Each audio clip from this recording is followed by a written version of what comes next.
परेशानियाँ तो आती जाती रहती हैं, परेशान होने से कुछ भी नहीं होता। अगर आप 2 मिनट बैठकर सोचेंगे कि इसका हल क्या हो सकता है, तो परेशानियाँ आराम से हल हो जाती हैं। अस्सलामुअलैकुम friends, welcome to my channel Shabnoor Ali. Good morning, शुभ प्रभात, सुबह बखैर।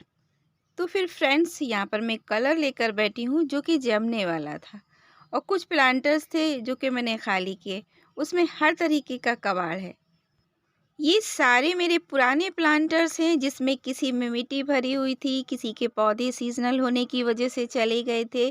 कुछ मैंने पार्ट्स यूज़ कर लिए थे बॉटल्स वगैरह के, कुछ पड़े हुए थे।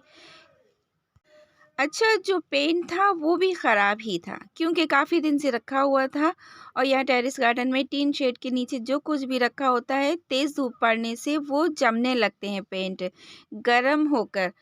तो मैंने उसमें तारपीन ऑयल डाला लेकिन पपड़ी जम चुकी थी। एनेमल पेंट है, जल्दी जम जाते हैं, हवा लगने से जम जाते हैं।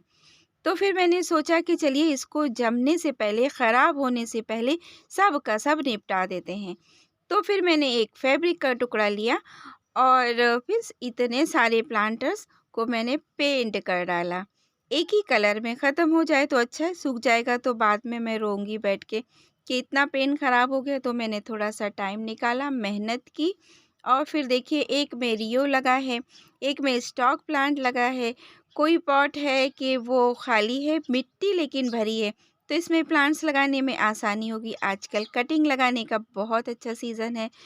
और एक ये बॉटल पड़ी हुई थी जिसका आधा पार्ट मैं यूज़ कर चुकी हूँ, तो इसको भी मैंने पेंट कर दिया। अच्छा, जो ऊपरी डेकोरेशन है प्लांट्स की, प्लांटर्स की, तो उनको हम बाद में कर लेंगे। पहला मेन काम होता है बेस बनाना, जो कि बहुत मुश्किल होता है। मुश्किल इसलिए कि टाइम नहीं होता ना हम लोगों के पास, कितने सारे काम होते हैं। तो गार्डन को सजाने के लिए अच्छा पेंट होना ज़रूरी भी होता है। जैसे कि ये प्लांटर्स हैं, प्लास्टिक के हैं, अगर इस पर पेंट की एक कोटिंग हो जाती है या 2 कोटिंग हो जाती है तो खूबसूरत तो लगते हैं, साथ में मज़बूत भी हो जाते हैं।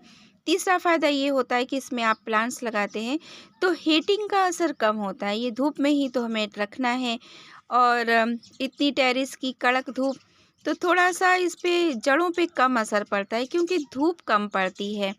और आप चाहें तो हाँ, वाटरिंग करते रहिए, टाइम टू टाइम छोटे प्लांटर्स में वाटरिंग की ज़रूरत बहुत पड़ती है। तो आप बहुत सारे प्लांट्स हैं जो कि आप छोटे पॉट्स में लगा सकते हैं। और ये सारे डीआईवाईज़ जो हैं हम जिनको के बनाते हैं, तो इसलिए बनाते हैं कि एक तो हमारी जेब पर वज़न कम पड़ता है, दूसरा टेरेस के लिए ये बहुत हल्के होते हैं और ये कबाड़ जो है ना हमारा काम में आ जाता है, गार्डन सज जाता है। तो यहाँ मैंने देखिए फोल्डिंग के पैर और उसके एंगल को तोड़-ताड़ के निकाल लिया था। फिर मैंने उसको भी पेंट कर दिया। एक पीवीसी पाइप यहाँ पर लगा हुआ था। मैंने कुछ पत्थर के टुकड़े सीमेंट में मिलाकर मोरंग ये इसके अंदर भर दिया, काफ़ी मज़बूत हो गया।